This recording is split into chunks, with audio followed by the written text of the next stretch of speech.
السلام عليكم ورحمة الله. الحمد لله نحمده ونستعينه ونستغفره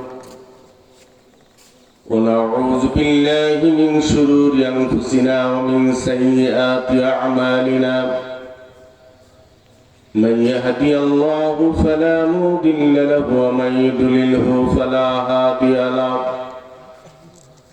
ونشهد أن لا إله إلا الله وحده لا شريك له. ونشهد أن سيدنا وسندنا وحبيبنا ونبينا ومولانا محمدا عبده ورسوله صلى الله عليه وعلى آله وأصحابه وبارك وسلم.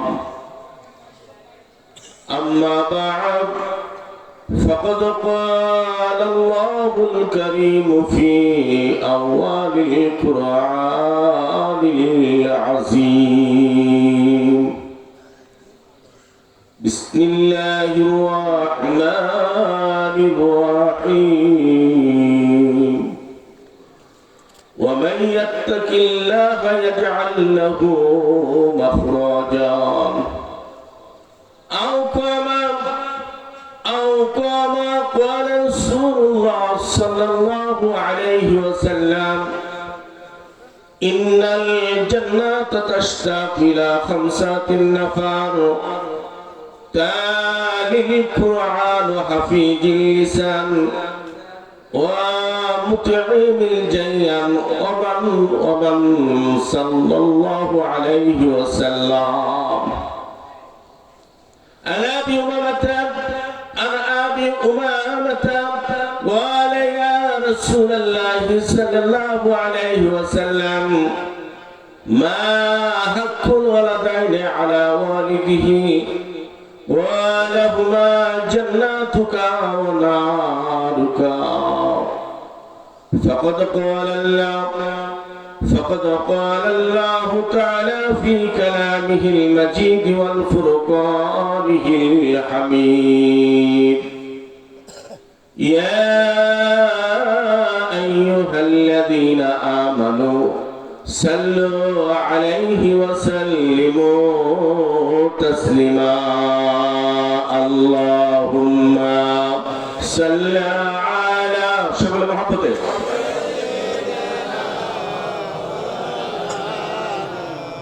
وعلى علي سيدنا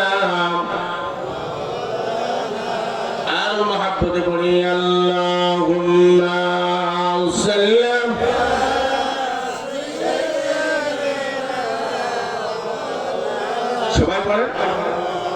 وعلى علي سيدنا আল্লাহ মোদের দয়া করো, নসিব করো মদিনায়।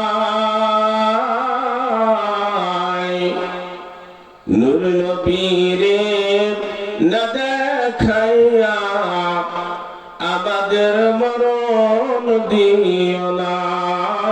আল্লাহুম্মা সাল্লাম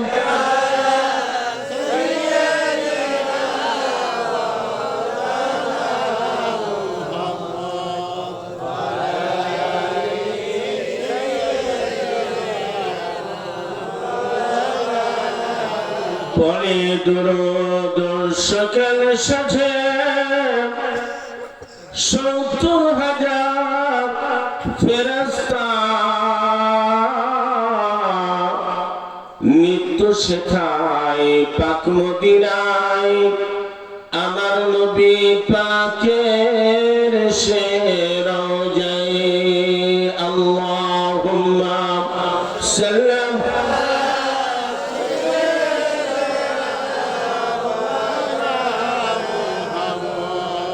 وعلى علي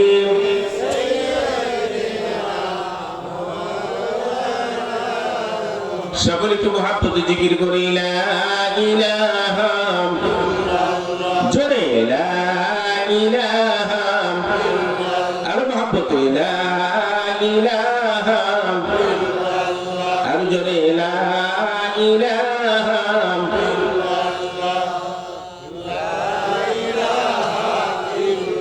বেহেশতের হুরি নুরি বেহেশতের হুরি নুরি নাচে তালে গাহিয়া হয়ে দিওয়ানা লা ইলাহা জোরে লা ইলাহা আর জোরে লা ইলাহা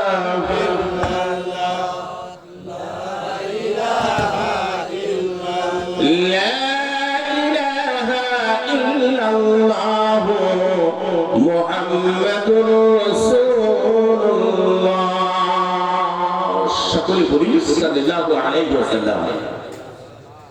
একদিন ব্যাপী বাৎসরিক তাফসীর ও কোরআন মাহফিলের অতি সম্মানিত সভাপতি সাহেব, আজকের মাহফিলের বিশেষ মেহমান আমার অত্যন্ত প্রাণপ্রিয় হযরতুল আল্লাহ মাওলানা মোহাম্মদ সাব্বুল কারি, আর উপস্থিত ছিলেন আমার মাদ্রাসার ছাত্র হাফেজ মোহাম্মদ আলতাজউদ্দিন সহ অন্যান্য আমন্ত্রিত আলিমগণ।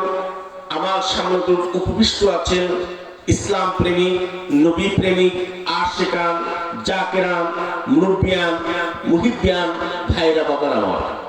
পর্দার অন্তরালে আছেন আমার মা ও ভগ্নীরা। আল্লাহ পাকের দরবারে লাখো কোটি শুকর যে আল্লাহ রাব্বুল আলামিন আমাদেরকে প্রচন্ড শীতের মধ্যে এই বেহেশতের বাগানে বসে কিছু সময়ের জন্য কোরআন থেকে, হাদিস থেকে, সুন্নাহ থেকে, ইজমা থেকে কিছু কথা বলার এবং শোনার সুযোগ করে দিলেন। সেই আল্লাহ পাকের দরবারে লাখো কোটি শুকর আদায় করে একবারে সকলের আওয়াজ করে চিৎকার করে বলি আলহামদুলিল্লাহ। মানবতার মুক্তির দিশারি আখিরি নবী, নবীদের নবী, নূরে মুজাসসাম, হায়াতুল মুরসালিন, খাতামুন নবিয়্যিন নবী মুহাম্মদ রাসূলুল্লাহ সকলে সাল্লাল্লাহু আলাইহি ওয়াসাল্লামের উপর।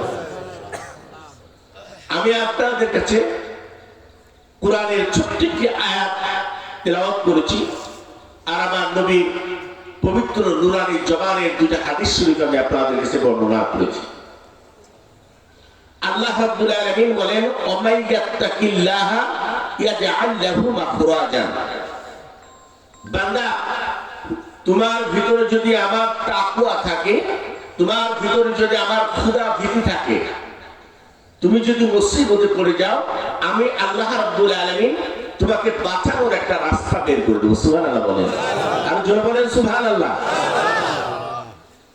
যদি তোমাদের ভিতরে তাকওয়া থাকে, তাকওয়া মানে খোদা ভীতি, যে কাজটাই করব সেই কাজটা আল্লাহকে ভয় করে, রাসূলের ভয় করে, রাসূলের মহব্বত নিয়ে কাজ করব। অন্তর থেকে যদি লক্ষ্য করি, আমাদের অন্তর থেকে খোদা ভীতিটা, তাকওয়াটা চলে গেছে। যদি না যাইতো অহরহ আমরা গুনার কাজে লিপ্ত থাকতে পারতাম না। প্রতিনিয়ত আমরা গুনার ভিতরে নিমজ্জিত আছি। যদি আমার আপনার অন্তরের ভিতরে ভয় থাকতো যে না, এই যে মসজিদ, মসজিদের বারান্দার উপরে একটি ছোট্ট একটা পালকি আছে, এই পালকিটা নেওয়ার জন্য একদিন হয়তো আপনার বাড়িতে, আমার বাড়িতে সোয়ার চলে যাবে, চারজন বিহারা নিয়ে চলে যাবে পালকিরা আপনাকে নেওয়ার জন্য, এবং ওখান থেকে নিয়ে আপনাকে আমাকে কবর জগতের মধ্যে নিয়ে যাবে। এই ভয়টা যদি আমাদের অন্তরের ভিতরে থাকতো, তাহলে আমরা কখনোই গুনাহ কাজ করতাম না। ঠিক কিনা বলেন? ভয় যদি থাকতো, তাহলে কখনোই আমরা মিথ্যা কথা, চুগলখড়ি, সুদ, জেনা, ব্যভিচার, অন্যায়, অত্যাচার কখনোই করতে পারতাম না। যদি আমরা সত্যি আল্লাহ হইতাম, এই কলিজার মধ্যে যদি আল্লাহর ভয় আমাদের মধ্যে থাকতো, যদি আল্লাহর ভীতি যদি আমাদের মধ্যে থাকতো, তাহলে মুসলমান আমরা কখনোই খারাপ কাজে লিপ্ত হতে পারতাম না। এই জন্য আল্লাহ বলে, বান্দা তোমাদের কেন মুক্তি নেই জানো? তোমরা কেন ফয়সালা পাও না জানো? তোমাদের কেন এত বালা মুসিবত তুমি কি জানো না বান্দা? এই জন্য যে তোমার অন্তরের ভিতরে আমার ভয়, আমার ভীতি তোমাদের মধ্যে নেই। তুমি যে কবরে যাবা, তুমি যে মৃত্যুর সোয়ার হয়ে একদিন কবরের মধ্যে যাবা, ওই কবরের জন্য একদিন তোমাকে ইন্না জালজালাতিস সাআতি শাইউন আযীম, মহাপ্রলয় কিয়ামতের ময়দানে তোমাকে উপস্থিত হতে হবে। ইন্না জালজালাতিস সাআতি শাইউন আযীম, কিয়ামতের ময়দানটা হবে এত এত কঠিন একটা প্রলয়, এমন কঠিন প্রলয় হবে, ওই দিন আপন সন্তান তার মাকে চিনবে না, মা তার ছেলেকে চিনবে না, বাবা তার ছেলেকে চিনবে না, ছেলে তার বাবাকে চিনবে না, স্ত্রী তার স্বামীকে চিনবে না, স্বামী তার স্ত্রীকে চিনবে না। ওই দিনের জন্য আল্লাহ বলেন, ওই দিনের জন্য তুমি কি অগ্রিম সম্বল তৈরি করছো? মুসলমান শোনেন, আল্লাহ বলছেন, এ মিয়া, আল্লাহ বলছেন কবরের জন্য তুমি কি সঞ্চয় করেছো? তুমি হাসরের ময়দানে দাঁড়ানোর ফিরে যদি তওবা করে, আল্লাহ তার পিছনের সমস্ত গুনাহ মাফ করে দেয়। সুবহানাল্লাহ। বলে, ঠিক হুজুর ঠিক বলছেন তো? বলে, হ্যাঁ আমি ঠিক বলছি। তাহলে আমাকে পড়াই দেন লা ইলাহা ইল্লাল্লাহ মুহাম্মাদুর রাসূলুল্লাহ। তখন বললেন, হুজুর আরেকটা দাবি আছে আপনার কাছে। আপনি যে বললেন আমি কালেমা পড়লে আমার পিছনের গুনাহ মাফ হয়ে যাবে এবং আমি জান্নাতি হয়ে যাব, আপনি একটা কাগজে লিখে সই করে দেন। হাসান বসরি রাহমাতুল্লাহ আলাইহি একটি কাগজে লিখে সই করে দিলেন। দেওয়ার পরে ওই লোকটা ওর সন্তানদেরকে, তার নিকটের লোকদেরকে বলছে যে আমার তো কোনো আমল নেই, আমি তো কোনো আমল করে যেতে পারলাম না, তোমাদের কাছে একটি ওসিয়ত করে গেলাম, আমার মৃত্যুর পরে এই কাপড়টা যখন জড়ানো হবে, এই কাপড়ের মাঝখানে, বুকের মাঝখানে আল্লাহর ওলি হাসান বসরি রাহমাতুল্লাহ আলাইহি লেখা দস্তখত কাগজটা দিল কিয়ামতের ময়দানে কবরের মধ্যে। আমি আমার আল্লাহর কাছে বলবো, আল্লাহ তোমার দোস্ত, তোমার বন্ধু হাসান বসরি আমাকে জান্নাতি বলে স্বীকৃতি দিয়েছে, আল্লাহর কাছে এইটুকু আমি নিয়ে হাজির হয়ে যাবো। সুবহানাল্লাহ। আর আজকে সেই আল্লাহ ওলিদেরকে আমরা অবজ্ঞা করি। হ্যাঁ, ধারাও ভাবে যে সব অলি সঠিক তা কিন্তু না। অনেক ভণ্ডপীর আছে, প্রচুর ভণ্ডপীর আছে, কিন্তু এই একজন ভণ্ডের জন্য আরেকজন হক্কানি আল্লাহর ওলিকে কটূক্তি করা, গালি দেয়া, বন্ধু বলা, এটা কখনোই উচিত না। কারণ আল্লাহ বলেন, মান আদালি ওলিয়ান ফাকাত আযানতুহু বিল হারবে।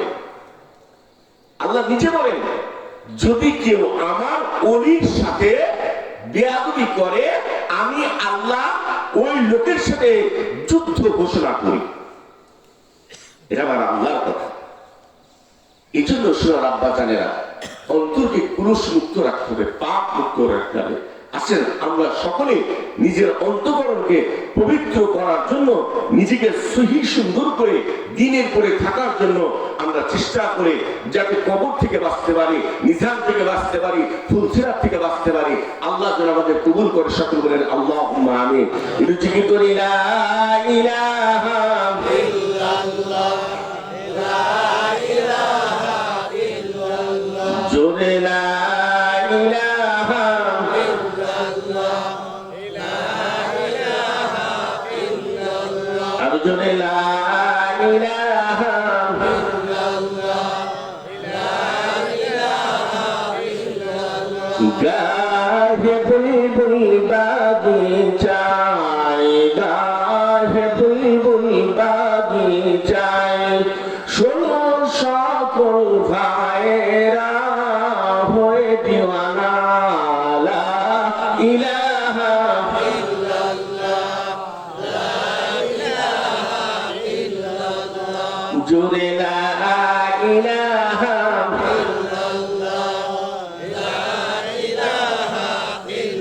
আমি জোরে লা ইলাহা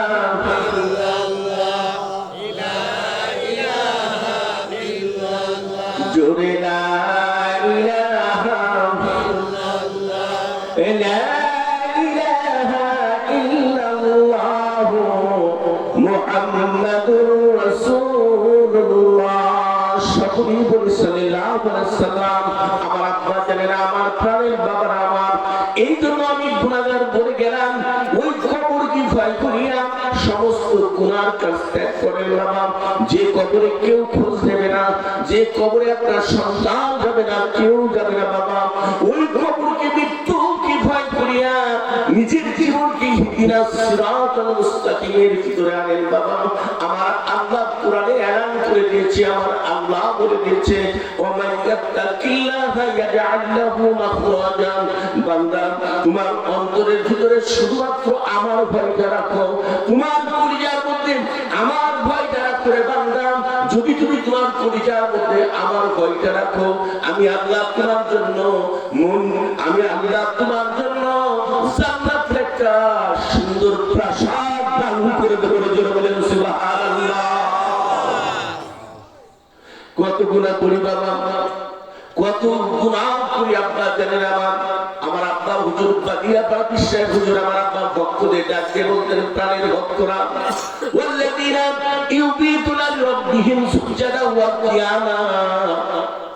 বান্দা, রাতও যখন গভীর হয়ে যাবে, রাত যখন গভীর হয়ে যাবে, সকলেই যখন আরামের বিছানায় ঘুমাবে, ওই সময় তুমি বিছানায় ঘুমাইও না, জায়নামাজটা ঘরের এক কর্নারে পারিয়া তোমার মালিকের সন্তুষ্টির জন্য, তোমার আল্লাহর সন্তুষ্টির জন্য ওই রাতে দাঁড়াইয়া তাহাজ্জুদের নামাজ আদায় করিয়া, এই যে জামাআতুল আসিকুস ফি গাযাবার রাব্বি, আমার আল্লাহ বলে ওই গভীর রজনীতে যদি কেউ জায়নামাজের মুসল্লায় বসিয়া বসিয়া দুই চোখের পানি পিবে, আমার মালিকের কাছে বলতে পারে, আল্লাহ এই দুনিয়ায় আমার যে পাপী আর কেউ নাই, এত গুনাহ করেছি মালিক, ও মালিক তোমার রহমতের দুয়ারে, তোমার ক্ষমা দরজায় আমি হাতটা তুলেছি রে আল্লাহ। আল্লাহ আমি জানি এই গভীর রাত্রে যদি এখন আমি গাঙ্গের বাজারে যাই একটা শাড়ি কাপড় কেনার জন্য, না আমি কোনো দোকান খোলা পাবো না রে আল্লাহ।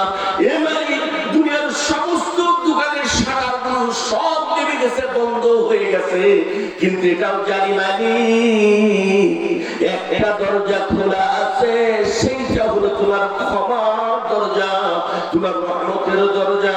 মালিক, আমি পাপী বান্দা, তোমার দরবারে দুইটা হাত তুলেছি আল্লাহ, আমার জীবনের সমস্ত গুনাহ তুমি মাফ করে দাও রে, মাফ করে দাও। ওই গভীর রাত্রে যদি আপনি মুরাকাবা মুশাহিদা করিয়া আমার মালিকের সন্তুষ্টির জন্য যদি চোখের পানি ফেলতে পারেন, আমার নবী বলেন, মান তাযাক্কারা খাতায়াহু ওয়া বাকা আইনাহু রাদিয়া মিনহুল ইলা। কেউ যদি গুনার কথা মনে করিয়া চোখের পানি ফেলিয়া আমার আল্লাহর কাছে কাঁদতে পারে, আল্লাহ তারপরে রাজি এবং খুশি হয়ে যায়। জোরে বলেন সুবহানাল্লাহ। কিন্তু না মুসলমান, এত পরিমাণ গুনাহ করে যাচ্ছি আব্বা জানেন আমার, এই গুনাহগুলি দুনিয়ায় হালাল হারাম বুঝি না, অন্যায় ন্যায় বুঝি না, সব গুনাহ করে যাচ্ছি বাবা। এই জন্য আমাদের মুক্তির কোনো রাস্তা নাই। কি করলেন? এই জায়গায় যদি আল্লাহর ভয় থাকে, না আমি ওই জায়গায় যাব না, ওই যে দোকান আছে ওই দোকানে যাব না, ওই দোকানে গেলে পরে গীবত শুরু হয়ে যায়, না আমি ওই গীবতের ভিতরে শরীক হব না, ওই জায়গায় ওই লোকটার সাথে আমি মিশবো না, যদি ওই লোকটার সাথে আমি মিশি মিথ্যা কথা বলতে হবে আমার, না আমি মিথ্যা কথা বলবো না, ওই গুনার কাজ করবো না। এই ভয় যদি আপনার অন্তরে থাকে আর আপনি যদি মুসিবতে পড়ে যান, আমার আল্লাহ বলেন, ওমাইয়াত্তাকিল্লাহা ইয়াজআল লাহু মাখরাজা। বান্দা, ভয় নাই, তোর অন্তরের ভিতরে আমার প্রেম আছে, তোর অন্তরের ভিতরে আমার মহব্বত আছে, তোর অন্তরের ভিতরে আমার ভয় আছে রে বান্দা। যা বান্দা, তুই যদি বিপদে পড়ে যাস, আমি আল্লাহ তোর বাঁচানোর একটা রাস্তা এরকম ভাবে তুমি বাঁচতে যাবি। একটা ওয়াকিয়া বর্ণনা করি, একটা ওয়াকিয়া শোনাই বাবা। আজ থেকে বহুদিন আগে যখন জমিদারি প্রথা ছিল, যুবক যুবক কান থেকে শোনো, দিনের কান লাগাইয়া শোনো রে যুবক। ও পর্দার অন্তরালে মা বোনেরা আমার, দিনের কানটা লাগাইয়া ওয়াকিয়াটা শোনো না। আজ থেকে অনেক দিন আগের কথা, যখন জমিদার প্রথা ছিল, ওই সময় একটি ছেলে মাদ্রাসায় লেখাপড়া করতে যায়, প্রায় 3 কিলো পথ পায়ে হেঁটে মাদ্রাসায় যায় লেখাপড়া করার জন্য। প্রতিদিন মাদ্রাসায় যাতায়াত করে, কোনো বাধা নাই, কোনো সমস্যা নাই। জমিদারের বাড়ির সামনে যে যুবকটি প্রতিদিন মাদ্রাসায় যায়, কোনো সমস্যা হয় না। কিন্তু হঠাৎ করে জমিদারের সুন্দর একটি যুবতী মেয়ে, অপরূপ চেহারা, ওই মেয়েটি একটি কাজে যেন ছাদের উপরে উঠেছে, উঠার পরে দেখতেছে রাস্তা দিয়ে একটা মায়াবী চেহারা যুবক হেঁটে যায়। এত সুন্দর যুবক আর কখনো কোনোদিন আমি আগে দেখি। জমিদারের মেয়ে বলছে, এত সুন্দর যুবক আমি আর জীবনে কখনোই দেখি নাই। একবার দেখাতে আমার যুবকটার পরিচয় ধরে গেছে, আমার মনে আকাঙ্ক্ষা হয়ে গেল যে করে হোক ওই যুবককে আমি চাই চাই চাই। যখন মাদ্রাসার তালিবুল ইলম, মাদ্রাসার তালিবুল ইলম যখন মাদ্রাসায় দ্বীনের শিক্ষার জন্য, কোরআন শিক্ষার জন্য, হাদিস শিক্ষার জন্য মাদ্রাসার দিকে যায়, ওই সময় জমিদারের মেয়ে ওই ছাত্রকে ছেলেকে দেখার জন্য ছাদের উপরে বসে বসে বিমুগ্ধ অবস্থায় দেখতে থাকে। যখন মাদ্রাসায় যায় তখনও দেখে, যখন মাদ্রাসা থেকে চলে আসে তখনও দেখে। এইভাবে অনেক কয়েকদিন যাওয়ার পরে হঠাৎ করে একদিন বান্ধবীদের ডাকতে বলে, বান্ধবী ও আমার বান্ধবীরা, তুমি কি জানো তোমরা এক যুবক এই রাস্তা দিয়ে মাদ্রাসায় যায়, এত সুন্দর চেহারা আল্লাহ দান করেছে, ওই চেহারা প্রেমে পড়ে আমি মুগ্ধ হয়ে গেছি। ওই যুবককে যে কোনো কায়দায় আমার কাছে চাই, আমি আমার জীবন সঙ্গী হিসাবে ওই যুবক ছাড়া আর দ্বিতীয় কাউকে গ্রহণ করতে চাই না। কি করা যায় পরামর্শ দাও। এভাবে তো হবে না, একটা কাজ করো। কি কাজ করলাম, কি কাজ করলাম? বলেছে আগামীকাল যখন ওই মেয়ে ছেলেটি মাদ্রাসায় যাবে, ওই সময় একটা ফুলের মালা নিয়ে ওই যুবকের গলার মধ্যে পরিয়ে তোমার ভালোবাসার কথাটা বলে দাও, তোমার প্রেম নিবেদন করে দাও। আব্বা জানেন আমার এই যুবককে, আমার যার অন্তরে আল্লাহর ভয়, যার পরিচয়ের মধ্যে আমার আল্লাহর ভয়, সে কি কোনোদিন পাপ কাজ করতে পারে না, পারে না। সে কখনোই গুনার কাজ করতে পারে না। আমার আল্লাহ বলেন, আমার আল্লাহ বলেন, ওয়া ইবাদুর রাহমানিল্লাযীনা ইয়ামশুনা আলাল আরদি হাওনা ওয়া ইযা খাতাবাহুমুল জাহিলুনা ক্বালু সালামা। আল্লাহর গোলাম কারা, আল্লাহর প্রিয় বান্দা কারা? যখন আল্লাহর জমিনে চলবে মুসলমান, এই যুবক শোনো, আল্লাহ বলে আম করে দেন, যা আমার প্রিয় বান্দা, যা আমার প্রিয় গোলাম দুনিয়ার জমিনে যখন চলবে, তার মাথাটা গর্দানটা নিচু নিচু করে চলবে, গর্দানটা নিচু করে চলবে, অহংকার করে না, তাকব্বর নিয়ে না। আমার অনেক সম্পদ আছে, আমি অনেক লক্ষ লক্ষ কোটি কোটির সন্তান, আমার হাতে অ্যাপাচি গাড়ি আছে, পালসার গাড়ি আছে, আমার ফাইভ আছে, পিকআপটা মনের মতো করে দিয়ে যাচ্ছে। আল্লাহ বলেন না, ওটা আমার প্রিয় গোলাম না। যে দুনিয়ার জমিনে অহংকার নিয়ে চলে, ও কখনোই আল্লাহর প্রিয় গোলাম হতে পারে না, সে কখনোই আল্লাহর প্রিয় বান্দা হতে পারে না। আল্লাহর প্রিয় গোলাম তো তারা যারা জমিনে চলবে নম্র এবং ভদ্র হবে, গর্দানটা নিচু নিচু করে চলবে, গর্দানটা নিচু করে চলবে। গাজ্জুল বাসার, চক্ষুকে অবরোধ করে চলবে না, ওইটা দেখা আমার জন্য হারাম, মহিলা চাই ওদিকে আমার টাকার আল্লাহ নিষেধ করে দিয়েছে না, আমি যদি মোটর সাইকেলের পিকআপটা জোরে দিয়ে গ্যাসটা বেশি দিয়ে যদি রাস্তা দিয়ে চলে যায়, আরেকটা লোক আমাকে খারাপ বলবে, এটা আল্লাহ পাকের পুরো গুনাহ হতে পারে না। বৃষ্টি যখন আকাশ থেকে পড়ে, ওই বৃষ্টির পানিটা যখন জমিনে পড়ে, ওই পানিটা গড়তে গড়তে কোথায় জমা হয়? যে জায়গায় ডোব ওই জায়গায় জমা হয়, তাই না? ওই জায়গায় জমা হয়। আল্লাহ বলে, বান্দা যেমন বৃষ্টি পড়লে পরে ডোব জায়গায় পানি এক জায়গায় জমা বেঁধে যায়, ঠিক যারা গর্দান নিচু করে আল্লাহ ভয়ে জমিনে চলবে, আল্লাহ পাকের সমস্ত নিয়ামত রাখে, আল্লাহ পাকের সমস্ত রহমত ওই গর্দান নিচু আমার বান্দার কাঁধের উপরে দিয়ে পড়বে। সুবহানাল্লাহ। এই জন্য যুবক, আজকে কত দিকে সমস্যা দেখে, কত সমস্যা আমাদের মধ্যে, অনেক সমস্যা। এটা আল্লাহ পাকের প্রিয় গোলাম হতে পারে না। এরা আল্লাহ পাকের প্রিয় গোলাম হতে হলে পারে, আল্লাহ পাকের প্রিয় বান্দা হতে হবে। সমস্ত অন্যায় কাজকে পরিহার করতে হবে, গুনাহ থেকে নিজেকে হেফাজত রাখতে হবে। ওই যুবক কি করলো? পরের দিন মাদ্রাসায় যাচ্ছে, সামনে মহিলা ব্যারিকেড দিয়েছে, যুবক দাঁড়াও, যুবক দাঁড়াও, এক কদম সামনে অগ্রসর হবে না। জমিদারের মেয়ে তো অর্থ থাকবি না। যুবক থমকে দাঁড়িয়ে গেছে। আল্লাহর প্রিয় গোলাম ওই জায়গায় থমকে দাঁড়িয়ে গেছে।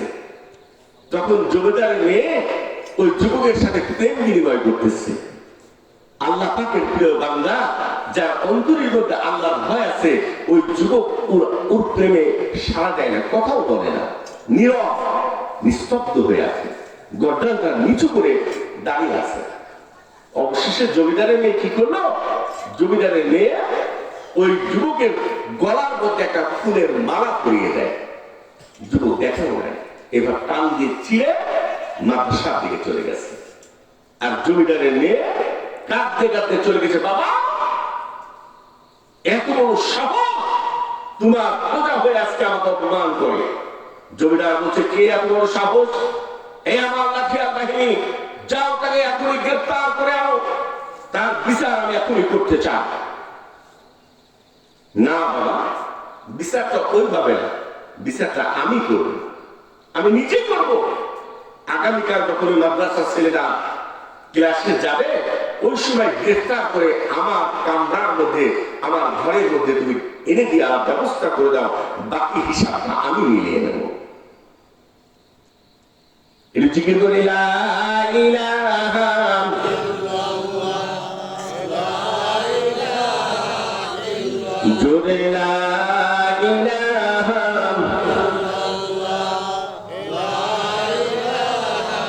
ইল্লাল্লাহ। রিম রিম ঝিম ঝিম বৃষ্টি পড়ে, রিম রিম ঝিম ঝিম বৃষ্টি পড়ে, মধুর তালে গাহিয়া হয়ে দিওয়ানা লা ইলাহা ইল্লাল্লাহ, জোরে লা ইলাহা ইল্লাল্লাহ, জোরে লা ইলাহা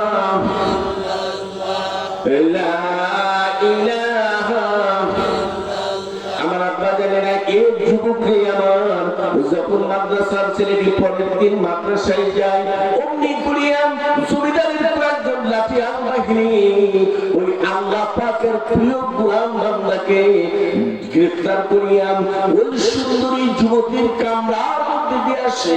যুবক বর্ণনা করে, আমি যখন কামরার মধ্যে ঢুকলাম, দিলের কান লাগাইয়া শোনো মুসলমান, ইমান কারে বলে, ইমান কারে বলে, আর আল্লাহ কি করে বাঁচায়, দিলের কানটা লাগিয়া শোনো। এই যুবক ওই যুবককে যখন বলতেছে, এমন সুন্দর করে সজ্জিত করেছে কামরাটা, ওই কামরা সজ্জিত শুধু তাই না, ওই জমিদারের মেয়ে এত সুন্দর সাথে সজ্জিত হয়েছে, আমি যখন গেলাম আমাকে ওই খাটের উপরে বসতে বললো। বসার পরে যুবতী মাথা নিচু করিয়া, গর্দা নিচু করিয়া ওই খাটের উপরে বসে রইল। আর জমিদারের মেয়ে ওই যুবকের সাথে চেনা করার জন্য, এই মুসলমান যুবকের সাথে জেনা করার জন্য বিভিন্ন প্রলোভন দেখায়, বিভিন্ন উস্কানিমূলক কথা বলে। না না না, ওই যুবককে কোনো মতে রাজি করতে পারে না, কারণ ওই যুবকের অন্তরের ভিতরে আছে আমার মালিকের প্রেম, আমার মালিকের ভয়, আমার আল্লাহর ভয় আছে। যখন যুবককে কোনো মতে ওই যুবককে রাজি করতে পারলো না, ওই সময় যুবকটি যখন দেখতেছে মহিলা পুরো রাস্তা যখন পাইলাম, আস্তে আস্তে সমস্ত গা পোশাক মহিলা খুলতেছে। খোলার পরে যখন যুবক তাকে দেখতেছে মহিলা পোশাক খুলতেছে, আর অমনি করিয়া ক্যান্সেল, সবার বাতিল, বন্ধ হয়ে যাচ্ছে। আরেকজন বলছে ঈদে মিলাদুন নবী নেই, বন্ধ হয়ে যাচ্ছে। শবে বরাত নেই, ঈদে মিলাদুন নবী নেই, কিয়াম নেই, মিলাদ নেই, দুরূদ নেই, কিচ্ছু নেই। সব কাটতে কাটতে মুসলমানের অন্তর থেকে, দিল থেকে ঈমান নামে মহামূল্যবান সম্পদটা সব ছিনিয়ে নিচ্ছে। আমরা কেন পাচ্ছি না?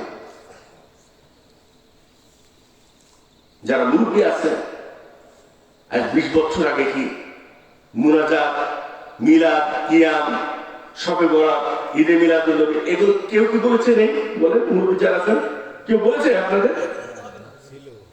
সব ছিল। বাদিয়াপাড়ায় নিয়ে আসেন, বাদিয়াপাড়ায় আমার মাদ্রাসায় নিয়ে আসেন, আমি এবং সে যদি বলে যে না আমরা বসতে চাই, আমরা বসতে চাই, আমরা এনি টাইম যে কোনো সময় বসতে আমি প্রস্তুত আছি। যদি উনি যদি আমাকে দলিল দিয়ে বুঝাতে পারে, দেখাতে পারে যে মুনাজাত না, আমিও তার দলে চলে যাব। দেখতে পারে এইটাই তো বলছি আমি। আমার মতো হুজুর মোল্লারা একটু বুঝাচ্ছে, তা আমার নামের আগে লেখা আছে আল্লামা, ওই হুজুরের নামের আগে লেখা আছে আল্লামা, ওই হুজুরের নামের আগে লেখা আছে সাহেব, ওই হুজুরের নামের পিছনে লেখা আছে মাদানি।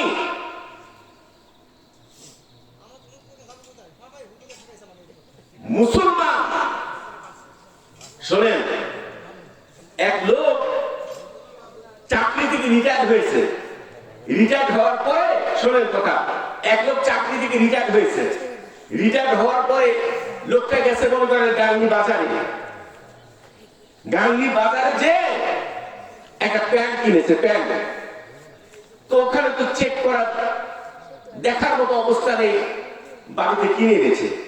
আমি দেখছে, চেক করে দেখতেছে, দেখি তো প্যান্টটা না পরনে হয়েছে কিনা, ঠিক হয় কিনা। পরার পর দেখছে যে প্যান্টটা আধা বড় হয়ে গেছে, আধা বড় হয়ে গেছে। কি করা যায়? লোকটা প্যান্টটা নিয়ে স্ত্রীর কাছে গিয়ে বলছে, বিবি আমার প্যান্টটা আধা বড় হয়ে গেছে, তুমি একটু কেটে সাইজ করে দাও, কেটে সাইজ করে দাও। স্ত্রী ডাকলো, স্বামী আমার হাতে অনেক কাজ, আমি এখন পারবো না, তুমি চারটা দিক অন্য কাজ করে দাও। লোকটা চলে গেছে বিটার বোর কাছে, বোমা আমি তো একটি বাজার থেকে প্যান্ট কিনে আনলাম, প্যান্টটা আধা বড় হয়েছে, তুমি একটু কেটে সাইজ করে দাও, কেটে সাইজ করে দাও। বিটার বলছে, আপনার রান্না করতেছে, আমার তো টাইম নেই, আপনি অন্য কাজ করে নেন। লোকটা মেয়ের কাছে গেছে, মা গো আমার প্যান্ট কিনে এনেছে, আঘাত বড় হয়ে গেছে, একটু কেটে তুমি সাইজ করে দাও। মেয়ে বলছে, আব্বা কালকে অনেক পড়াশোনা, আমার একটু টাইম নেই, আমি পারবো না। লোকটা হতাশ হয়ে প্যান্টটা দেয় আল্লাহর উপরে এভাবে রেখে দিয়েছে। রাত যখন সকলের কর্মব্যস্ততা যখন বন্ধ হয়ে যায়, শেষ হয়ে যায়, স্ত্রী মনে করলো, হাই রে আমার স্বামীর প্যান্টটা কিনে এনেছে, আঘাত বড় হয়ে গেছে, আমি এখন ফিরে আসতে যাই, আঘাত পরিমাণ কেটে আমি সাইজ করে দিই। স্ত্রী যে সুন্দর করে আঘাত পরিমাণ কেটে সাইজ করে দিয়েছে, দিয়ে আল্লাহর উপর রেখে দিয়েছে। বিটার মনে করলো, কাজ তো শেষ হয়ে গেছে, যাই আমার শ্বশুর আব্বা প্যান্ট আঘাত বড় হয়ে গেছে, একটু কেটে যাই সাইজ করে দিয়ে আসি। কেটে যায়, সাইজ করে দিয়ে আসে। বিটার মধ্যে সুন্দর করে আঘাত কেটে সাইজ করে আল্লাহর উপরে রেখে দিয়েছে। মেয়ে মনে করলো বাবা শখ করে প্যান্ট কিনে নিয়েছে, করতে পারলো না, আঘাত বড় হয়ে গেছে। মেয়ে যে সুন্দর করে আঘাত করবার কেটে আল্লাহর উপরে রেখে দিয়েছে। রাখার পরে সকালবেলায় স্ত্রী যে বলছে যে স্বামী তোমার প্যান্ট কমপ্লিট আমি আঘাত কেটে দিয়েছি। বিটার বলছে আব্বা আপনার প্যান্ট কমপ্লিট আমি আঘাত কেটে দিয়েছি। মেয়ে বলে আব্বা তোমার প্যান্ট কমপ্লিট আমি আঘাত পরিমাণ কেটে দিয়েছি। এবার ওই লোকটা প্যান্টটা পরতে যে দেখতেছে প্যান্টটা প্যান্ট নেই, ফরজ তরফ হয়ে হাঁটুর উপরে চলে এসেছে। অমুক আল্লাহ বলছে মিলাদ দে, অমুক শায়েখ বলছে কিয়াম নে, অমুক হুজুর বলছে মুরাদাত নেই।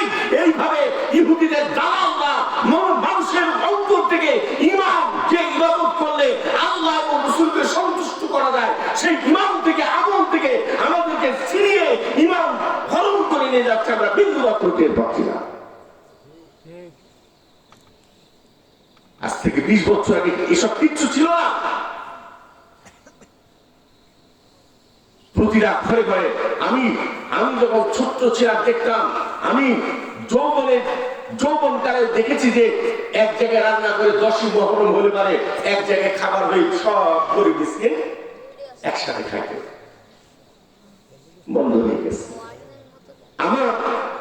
আমার যখন ছোট ছিলাম আমার মা বাড়িতে যখন মিষ্টি জাতীয় ক্ষীর হাতে কাটে এবার ক্ষীর রান্না করে না, এই ক্ষীর রান্না করতো, তখন আমার মা প্লেটে দিয়ে বলতো বাবা এটা যাও ওই তোমার বড় চাচির দিয়ে আসো, যাও এই প্লেটটা যাও তোমার অমুক চাচির দিয়ে আসো, সব বাড়িতে দেওয়ার পরে তারপরে খাইতো।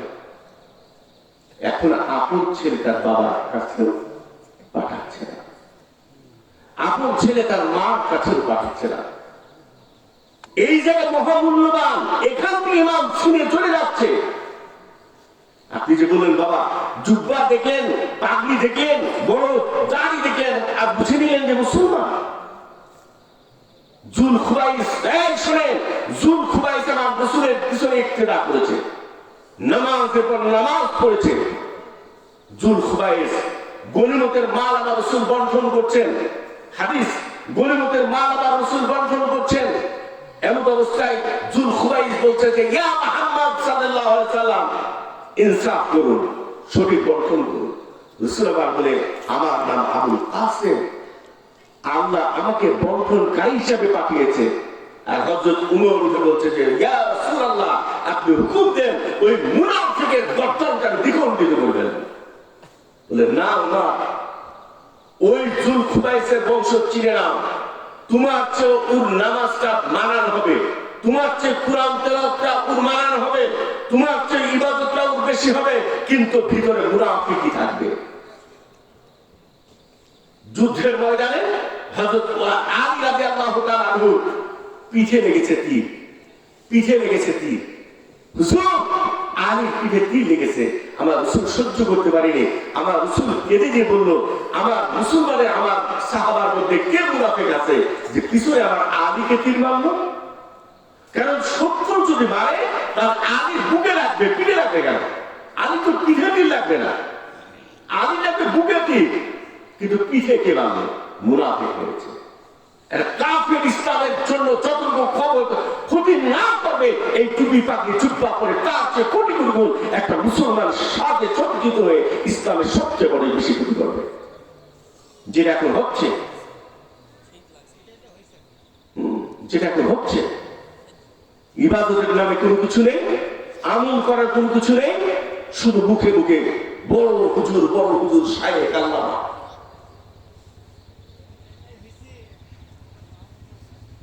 বুঝছেন না? যাক আল্লাহ আমাদের সকলকে হেফাজত করুক, আমিন বলে আলোচনা আমিন। আমাদেরকে আল্লাহ পাক সহিহ মুস্তাক করুন, আল্লাহ পাক আমাদেরকে সকলকে ইহদিনাস সিরাতাল মুস্তাকিম কায়েম করুন। সকল বলেন আল্লাহুম্মা আমিন। সকলে মহব্বতে বলি লা ইলাহা ইল্লাল্লাহ, লা ইলাহা ইল্লাল্লাহ, জোরে লা ইলাহা ইল্লাল্লাহ, লা ইলাহা ইল্লাল্লাহ, আর জোরে লা ইলাহা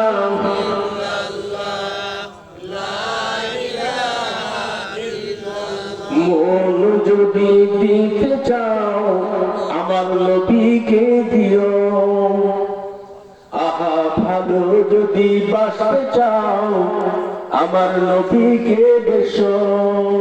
তোমার দুঃখ যাত না যিনি সইতে পারে না, আহা ওই নবীজির মহব্বতে মিলাদ করিও। মন যদি দিতে হয় আমার নবীকে দিও। জাহান্নামের গেটে তিনি দাঁড়িয়ে থাকবেন, জাহান্নামের গেটে যিনি দাঁড়িয়ে থাকবেন, উম্মতেরই পার জন্য সিজদায় যাবেন। আহা ওই নবীজির, আহা ওই নবীজির মুহাব্বতে কিয়াম করিও। মন যদি দিতে হয় আমার নবীকে দিও।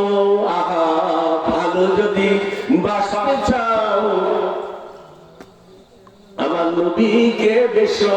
বাজারে ও সোনার আব্বা জানেরা, ওই নবী আমার কি নবী আব্বা জানেরা, এ সোনার বাবা আমার নবীজি এমন একটা নবী বাবা।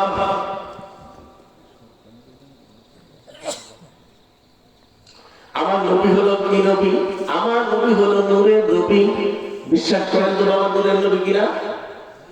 করেন তো? মাটি তৈরি। সূরা মাইদা 15 নম্বর আয়াত, قد جاءكم من الله نور। আমি তোমাদের কাছে একটি নূর পাঠিয়েছি। তাফসীরে যারা নিয়েছেন কিতাব নিষ্ঠা তাফসীরের মধ্যে এই আয়াতটার ব্যাখ্যা আছে, এই নূরটা হলো নূরে মুহাম্মদ রাসূলুল্লাহ সাল্লাল্লাহু আলাইহি ওয়াসাল্লাম। এ আমার নবী বলেন, ইন্না আল্লাহনাসি বিআকসারহুম আলাইনা সালাতান। কেউ যদি আমার নামে একবার দুরূদ পড়ে, যে বেশি বেশি করে আমার নামে দুরূদ পড়বে, কিয়ামতের ময়দানে আমার শাফাআতটা তার জন্য ওয়াজিব হয়ে যাবে। জোরে বলেন সুবহানাল্লাহ। যে আমার নবীর শানে দুরূদ পড়বে ওই ব্যক্তিটা কত জান্নাতে আমার নবীর সুপারিশ পেয়ে যাবে। বাজারে আমার ওই নবীর ভালোবাসা আমরা চাই কি চাই না বলেন? জোরে বলেন চাই কি চাই না? কি নবী আমার উম্মতির কান্ডারি নবী আমার, কিয়ামতের ময়দানে উম্মতির জন্য পাগল করা হয়ে যাবে। আব্বা জানেরা আমার গো, ও সোনার বাজান, আল্লাহর নবী যেদিন ইন্তেকাল করবে, মদিনার মাটির নিচে মা আয়েশার হুজরায় যেদিন শুইতে যাবে, ওই দিন আমার নবী, ওই দিন আমার নবীজি আল্লাহর হাবিব আমার এইভাবে বারবার তাকায়, একবার ডানে তাকায়, একবার সামনে তাকায়, একবার পিছনে চাবি সাইডে তাকায়। হযরত আবু বকর বলতেছে, হুজুর আপনার কি কষ্ট হয়?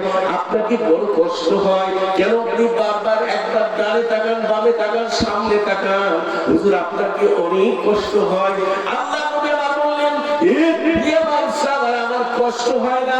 আমি সমস্ত সাহাবাকে দেখছি, কিন্তু আমার কালো হাবশী বেলালকে তো দেখছি না। আমার বেলালকে তো দেখছি না। হুজুর বেলাল না, বেলাল আসে না। আবু বকর ডাক দিয়ে বলে, আবু বকর আমার বেলালকে একটু বলে দাও, আমার বেলালকে একটু ডাক দাও। নবীর প্রেমিক বেলাল, নবীর আশিক বেলাল, বেলাল নবী ছাড়া কিছুই বুঝতো না। নবী করে পাগল করা হয়ে যেত। উমাইয়া তখন বেলালকে কষ্ট দিত, বুকের করে পাথর চাপা দিত। ওই সময় বেলাল কাঁদতেন আর বলতেন, নবী গো, ও নবী আমার, ও নবী করে কাঁদতেন বাবা। এ সময় আব্বা জানেরা আবু বকর কি ডাকতে বলে, আবু বকর রে আমার বেলালকে একটু ডেকে দাও, আমার বেলালকে ডেকে দাও। সুতরাং আমি আবু বকরকে দেখতেছি, ওমরকে দেখতেছি, আলীকে দেখতেছি, সমস্ত সাহাবাদের দেখতেছি, কিন্তু আমার কালো হাবশী বেলালকে তো দেখি না। আমার বেলালকে একটু ডাক দাও। এবার বেলালকে ডাকার জন্য আবু বকর চলে গেলেন, বেলালের হুজরায় চলে গেলেন। যে দেখতেছেন বেলাল কাঁদতেছে, বেলাল কাঁদতেছে নবী নবী করিয়া। উড়িয়া আজকে দুঃখের মাধ্যম জানি সোনার মদিনায় নূর মুহাম্মদ কামলিওয়ালা নাই রে দুনিয়ায়। আজকে দুঃখের মাধ্যম জানি ওগো সোনার মদিনায় নূর মুহাম্মদ কামলিওয়ালা নাই রে দুনিয়ায়। ও বেলাল তুই একা একা কাঁদতেছিস রে বেলাল, এই জায়গায় নবী নবী করিয়া। আজকে আমাদের অন্তরে নবীর প্রেম নাই মুসলমান, নবীর মহব্বত নাই, নবীর শান নাই, নবীর মান নাই। আজকে নবীর সঙ্গে আমরা দুরূদ পড়তে মহব্বত করি না, আজকে রাত্রে আমরা দুরূদ পড়ি না। বাকিয়া পাড়া পিসা বাবার আব্বার হুজুর ভক্তকে ডাকতে বলতেন, প্রাণের ভক্তরা আমার, রাত যখন শুইতে যাবা শোয়ার আগে যাই নামাজটা পারিয়া নাও, পারিয়া ওই নবীটা ওরা কামলিওয়ালা নবী আমার, ওই সবুজ গালিচার মধ্যে, ওই সবুজ গম্বুজের নিচে আমার নবী। যদি তোমার দেখার মতো দুইটা চোখ থাকে, আর যদি শোনার মতো দুইটা কান থাকে, একটা বার শোনার মদিনায় সবুজ গালিচা দিয়ে নবীর রওজার দিকে ফেলে দাও, দেখো এখন তোমার আমার নবী কাঁদতেছে, ইয়া হাবলি ইয়া উম্মতি করিয়া। আমার নবী এখন ওই সোনার মদিনায় উম্মতের জন্য কাঁদতেছে, ইয়া হাবলি ইয়া উম্মতি করিয়া। আমার আপনারা বলতে ওই নবীর শানে একবার না দুইবার না, রাত্রে সর্বনিম্ন 125 বার দুরূদ না পড়ে কোনো বিছানায় ঘুমাইও না। নবীর শান দুরূদ পড়ো, দুরূদ পড়ো।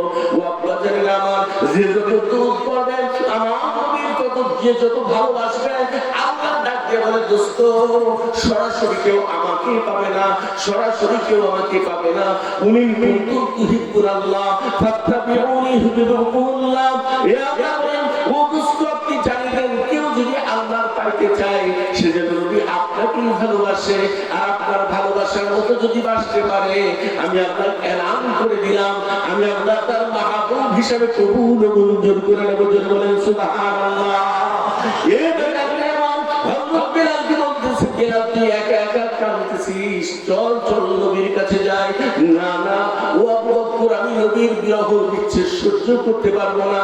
নবী আমার মদিনার মাটির নিচে ঘুমাইতে যাবে, আমি বিরাম সহ্য করতে পারবো না।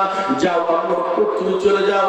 আবু বকর কাঁদতে বলে, বেলাল, এ বেলাল, আমি কি করছি, নবীকে কোন ভালোবাসি না। না না ও বেলাল, আমিও ভালোবাসি আমার নবীকে, কিন্তু তুই যা চল। বেলাল নবী তোর দেখার জন্য ব্যাকুল হয়ে গেছে। বেলাল কাঁদতে কাঁদতে আল্লাহ রাসূলের পাশে চলে এসেছে। মা আয়েশার হুজরায় আসিয়া ওই জায়গায় দাঁড়ায়া আল্লাহ নবী ডাক দেন, বেলাল আয়, বেলাল আয় আমার কিনারায় আয়, আমার পাশে বয় রে বেলাল, আমার পাশে বয়। বেলাল বসলেন, বসার পরে বেলাল বলতেছে, নবী আমার বলতেছে, বেলাল তুই কান্দিস কেন? বেলাল বলে, হুজুর আমি আপনাকে ছাড়া কেমন করে মদিনায় থাকবো? নবী আপনি যদি মদিনায় না থাকেন, আমি বেলাল কেমন করে বেঁচে থাকবো? নবী গো, আপনার বিরহ বিচ্ছেদ আমি সহ্য করতে পারবো না, এই জন্য আমি বেলাল কাঁদতেছি। নবী আমার বেলালকে ডাক দিয়ে বলে, বেলাল তুই কানটা আমার মুখের কুড়াই দে। কানটা মুখের কুড়াই দিলেন, আমার নবী ফিস ফিস করে বেলালের কানে কি যেন বললেন, আর অমনি করে বেলালের কান্না বন্ধ হয়ে যায়। এবার বেলাল আল্লাহ রাসূলকে আরজ করে বলতেছেন, ইন্না সালসালাতিস সালাতি শাইউন আযীম। নো বাবা, দিলের কান লাগায় আসেন, আব্বা কেমন নবী আমার, কি নবী আমরা পেয়েছি, কি নবী আমরা পেয়েছি। বেলাল বলতেছে, হুজুর ওই কঠিন হাসরের ময়দানে মা তার ছেলেকে চেনবে না, ছেলে তার মাকে চেনবে না, বাবা তার ছেলেকে চেনবে না, ছেলে তার বাবাকে চেনবে না। ওই কঠিন হাসরের ময়দানে আমি বেলাল আমার মায়ের নবীকে কোন জায়গায় খুঁজতে পাবে একটু বলে দিন নবী আমার। ওই কঠিন হাসরের ময়দানে আমি আমার নবীকে কোথায় পাবো একটু বলে দিন নবী আমার। আল্লাহ হাবিব বলতেছে, বেলাল তুই আমাকে কঠিন হাসরের ময়দানে একবার পূবে খুঁজবি, দক্ষিণে খুঁজবি, উত্তরে খুঁজবি, চারি সাইডে খুঁজবি। কেন কেন নবী গো, কেন আপনি কেন পূর্ব পশ্চিম উত্তর দক্ষিণ চারদিকে খুঁজবো? এ বেলাল তুই জানিস না আমি নবী পেরেশান হয়ে যাব, আমি দেখবো কোন দিকে আমার কোন গুনাহগার উম্মত বিপদে পড়ে আছে কিনা, আমার উম্মত মুসিবতে পড়ে আছে কিনা, আমার উম্মত হাসরের ময়দানে বিপদে আছে কিনা। আমার উম্মতকে তরানোর জন্য আমি বেলাল, আমি নবী পাগলের মতো করিয়া হাসরের একবার এদিকে যাব ওদিকে যাব। বেলাল তুই আমার হাসরের ময়দানে খুঁজে দেখিস। আমার বেলাল বলে, হুজুর আমার নবীকে যদি আমি হাসরের ময়দানে না পাই আর কোন জায়গায় দেখবো? হযরত বেলালের বলার পরে আল্লাহ নবী আমার বলতেছে, বেলাল তুই যদি আমার হাসরের ময়দানে না পাস তাহলে খুঁজবি রে বেলাল, আমি নবী এতিমের মতো করে মিজানের কিনারায় দাঁড়িয়ে থাকবো। হুজুর ও নবী আমার, ও আল্লাহর হাবিব, হাবিব আমার, কেন আপনি মিজানের কিনারে এতিমের মতো করে দাঁড়িয়ে থাকবেন? নবী আমার বলতেছে, বেলাল, না জানি আমার কোন গুনাহগারের গুনার পাল্লা ভারী হয়ে যাবে, আমার উম্মতের গুনার পাল্লা ভারী হয়ে গেলে জাহান্নামী হয়ে যাবে। এই জন্য আমি নবী ওই মিজানের কিনারে দাঁড়িয়ে থাকবো, আমার উম্মতকে বাঁচানোর জন্য জাহান্নাম